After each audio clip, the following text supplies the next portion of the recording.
This video won't be too long. I'm about to say some stuff that you might not agree with, but you're free to not agree. Leave your comments in the comment section below. Welcome back to BrainFLoTv. If you've never been here before, just go ahead and hit that subscribe button, and let's get right into the topic. This one is about Kodak Black. Kodak Black is probably the most famous Haitian in the United States of America. The most famous Haitian in the United States of America. And I say that because he is. Now, when you are the most famous face who represents a nation of people, there tends to be a lot of weight on your shoulders. Kodak, he's young, but his back is broad and strong. He carries the Haitian flag with pride, with great pride. However, while carrying the Haitian flag with great pride, he did a great injustice to the Haitian people. To make a long story short, this clearly points out that many of our celebrities and famous people and community leaders and political faces, everybody is out for themselves and those who are closest to them. So there's never an agenda to save the masses of my people. It's more like save myself and my friends, save myself and my immediate family, save myself and those closest to me, while pretending that I am for this set of people. Let me talk about this some more. So, recently, Nori, who is the head of Drink Champs, or one half of, Nori was on a podcast where Charlemagne the God was also on the podcast. This is a very popular podcast, right? And on that podcast, the podcast is called Brilliant Idiots. You can go look it up. They have some very nice episodes. So on Brilliant Idiots, Nori from Drink Champs, Nori, who has interviewed Vybz Kartel, Buju Banton, and all the other famous people, entertainers, especially from our culture, giving them their flowers on Drink Champs. Nori was on this podcast with Andrew Schultz and Charlemagne the God. And as Nori was there, he started talking about how we have to protect Kodak Black, how we have to get behind Kodak Black. Now, I don't know if you saw recently, Kodak Black seems to be hooked on some type of drugs. I don't know if he is or if he is pretending to be for publicity's sake. Most of these entertainers do things for publicity, and it's a great pretend, smoke and mirrors.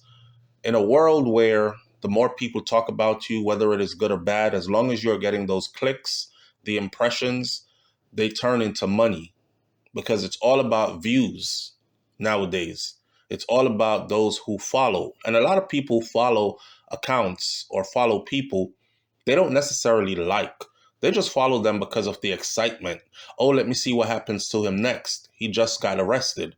Let me see what happens to him next. Oh, he's now out on bail. Let me see what happens to him next. Oh, he's high as hell, sitting in the middle of the road, eating food from a styrofoam food container. Oh, let me see what happens to him next. Oh, him and his baby mom's fighting. Oh, let me see what happens to him next. Oh, he's high as hell again. This time he is rapping and admitting that he is hooked on fentanyl. This is like watching a train wreck. For some reason, people love to watch a train wreck in slow motion. Kodak Black could fit right into that description. So, Nori is on this famous podcast, Brilliant Idiots, talking about Kodak Black and how he should be protected. Now, at around the 149:30 point of the podcast, which have been in full above, Nori was talking about rappers and their personalities. And, you know, Nori himself was in the industry and is still in the industry. And then Kodak Black name came up. And then Nori said, I got critique for Kodak Black. Let me tell you something. Kodak Black, I'll accept you back any day of the week. I love Kodak Black. I went to Prime 112 with Kevin Lyles and Mike Kaiser. Kodak Black walked in this prestigious establishment. He walks in there with his own food. I guess this is some high-end steakhouse where you got to pay a lot of money to dine here. And it's like dress up and fancy people who have money go there. And these executives are having a dinner there, and Kodak Black is invited. And he comes in all thugged out with a plastic container with his mama Haitian food in it. You could imagine he was probably also high. Nori said that he's never seen anything like that before. He had a Haitian plate. I looked at it and I was like, this is either the most disrespectful or the most flyest shit I've ever seen. I looked at it and I was like, yo, Kodak, are you going to eat in Prime 112? And he's like, this my mama food. My mama food way better than this shit. Now, that carries some weight. It could either say somebody is super dysfunctional or somebody just doesn't care, period. And they're going to do them their way, right? Young, rich, unhinged, anything can happen. I mean, what can go wrong?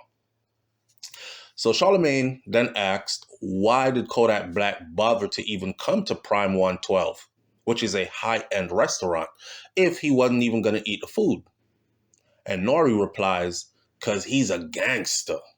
And Nori is laughing, and then he goes, we have to protect Kodak Black.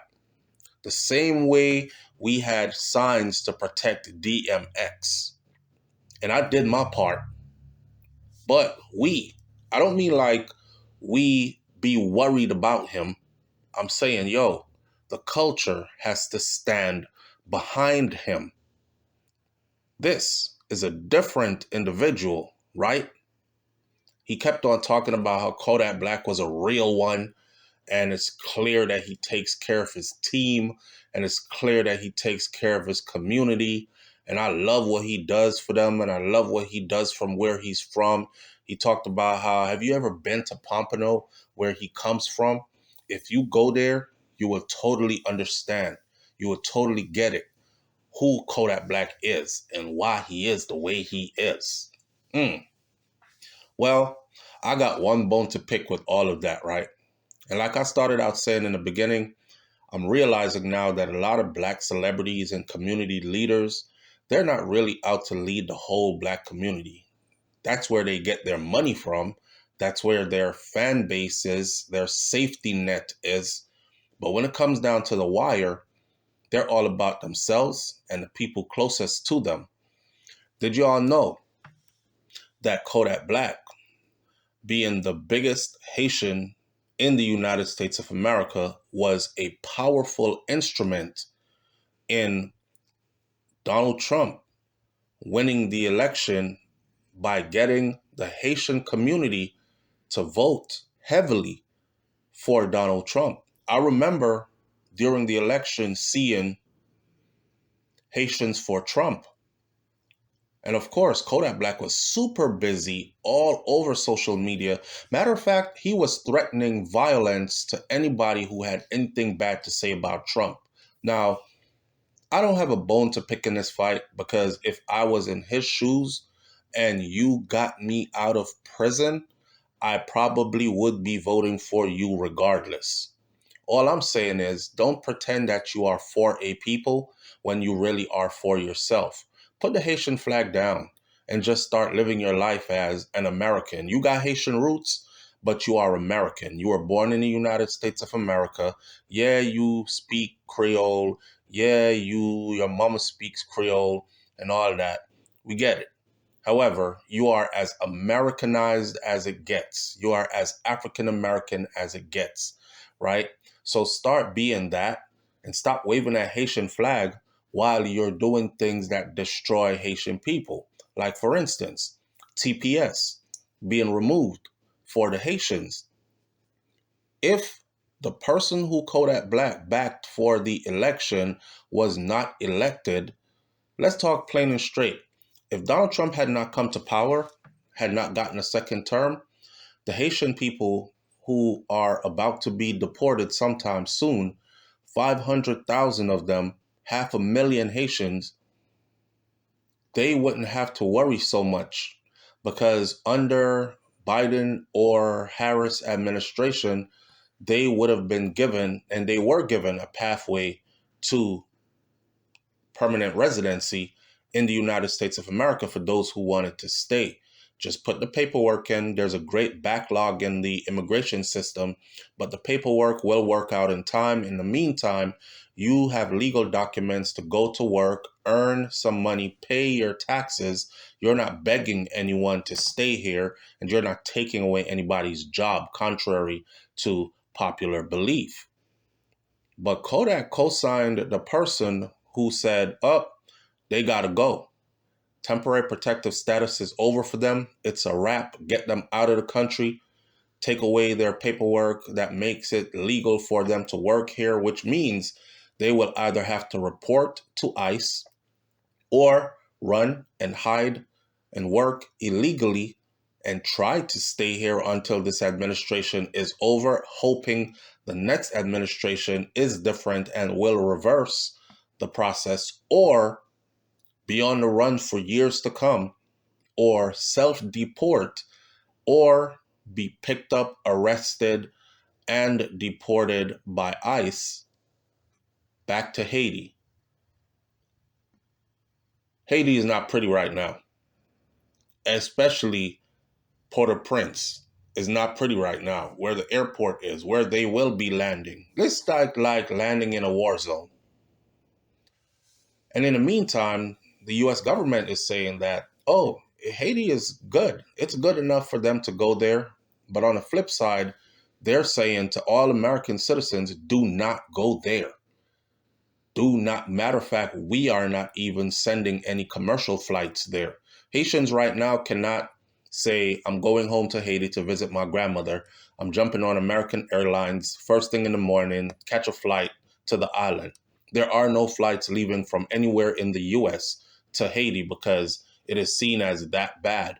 Yet, it is seen as good enough for Kodak Black's people, 500,000 of them, to be returned to those conditions, saying nothing is wrong, it's fine, it got better, they can go back.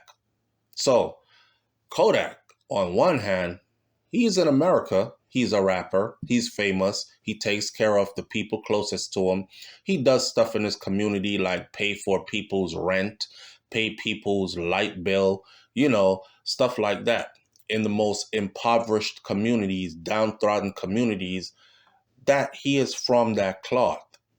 But when it comes to flying that Haitian flag and saying how much you love Haiti and Haitians, and then you do the biggest injustice there is for them, I don't see how you can say that that's who you love. I'm going to leave that one right there. I won't even say much more about it. The only thing I'll say in closing this video is I'm not going to be a hypocrite. If I was facing years in prison and I'm already doing time, and you came and used your political powers to save me out of the belly of the beast, because prison ain't nice. There's all types of stuff that goes on behind the walls that people won't even talk about. But if you saved me from that and got me back to my Rolls Royce and my mansion and my yacht lifestyle and my $100,000 a show lifestyle, hey, and then you say all I got to do is vote for you or rally my community to vote for you, I'm doing it.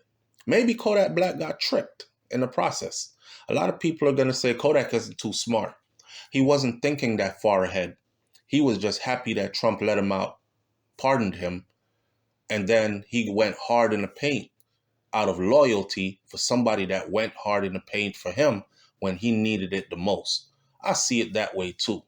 However, that link right there was a hard slap in the face of the people he says he loves. Leave your comments in the comment section below. I'll catch you on the next video. I really want to hear what you have to say about this one. I'm out. Peace.